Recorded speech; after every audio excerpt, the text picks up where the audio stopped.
From Inkwell. This is the daily best of for Thursday, July 23rd, 2026. I'm Kelly with Haste. The biggest stories of the day. What held, what moved. The U.S. has spent $37.5 billion on the Iran conflict to date. That number comes from government accounting. And at a congressional hearing today, Representative Ted Lieu played Al Jazeera footage of Iranian strikes in Jordan to press UN Ambassador Mike Waltz on the record of those attacks. A defense analyst told outlets voting against Iran war funding is a difficult sell for Congress right now. The structural fact underneath this is that funding authorization and legal authority for the conflict have not been front-page stories in the same news cycle as the cost figure. When a congressman uses footage from a non-American international outlet on the House floor to challenge a sitting ambassador, that is not routine. The choice of source is itself part of the argument. Ukraine's President Zelensky met with Laura Loomer, a far-right U.S. activist and Trump ally with no official government role. Loomer said publicly that Russia is helping Iran kill U.S. soldiers. The news value splits in three directions. 1. A wartime president meeting someone with no official U.S. position. 2. Her specific claim linking Russia, Iran, and U.S. casualties. 3. The framing question. Outlets describing her as far-right are making editorial characterization, but describing her as holding no official position is factual and uncontested. Israeli airstrikes killed 2 Palestinians in Gaza City Thursday, following new displacement orders. A UN official described the humanitarian situation as desperate. Al Jazeera's coverage describes the strikes as intensification of what it calls ceasefire violations. Al Jazeera put ceasefire in quotes, signaling that outlet is reporting a contested status. Whether a ceasefire exists and whether strikes violate it depends on which agreement and which party's interpretation you accept. The deaths are on the record. The legal and diplomatic status is genuinely disputed. 2 outlets, Al Jazeera and the BBC, confirmed a 60-country policy scope and forced labor justification. Neither led with the legal challenge. Only Reason did. That is the structural gap. Policy rollout gets covered. The doctrine that might unwind it gets covered later, usually by outlets with legal beat or editorial stake in limiting executive power. Today, those two tracks ran in parallel and did not touch. In South Texas, Sister Leticia Ugboaja, a 56-year-old Nigerian-born nun, was detained by ICE last month and remains in legal limbo. She could face redetention or continuous monitoring. No final order has been issued. Coverage leads with her religious identity, which is understandable. What it skips is the structural point. The case sits inside a broader ICE enforcement posture, touching people across categories: workers, students, clergy.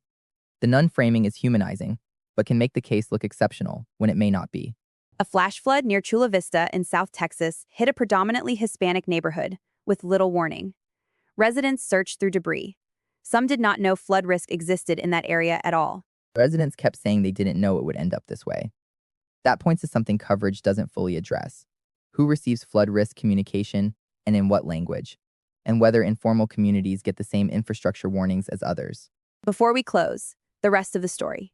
Not more headlines. How the press ignored, softened, or twisted the structure of today's biggest stories to fit the narrative they already had. On the record beat, Oman/Hormuz. What the media did. The threat to a partner nation was folded into the broader Iran deal confusions narrative. The structural fact, the United States publicly threatening to attack an ally over a hypothetical shipping arrangement, rarely led. The freedom of navigation framing the administration offered the next day was mostly accept.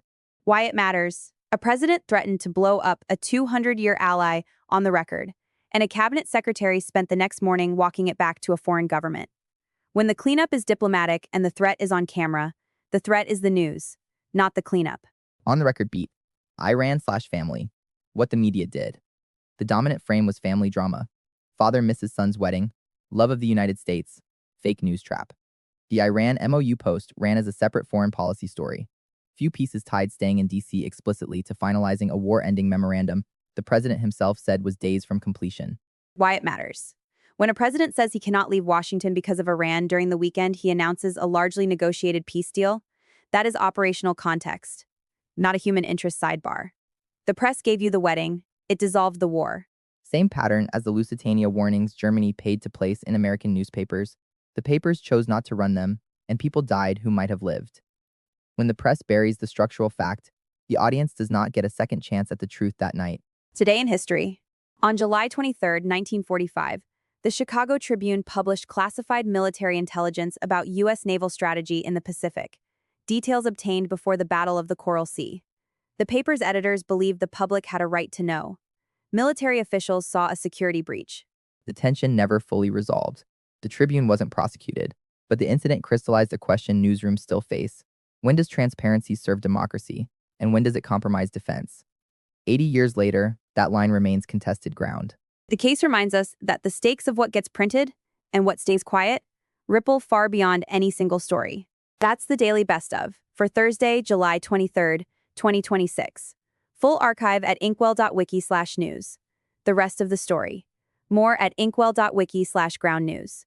Independent news drops resuming tomorrow, 6 a.m., 2 p.m., and 10 p.m. Central. From Inkwell, good night.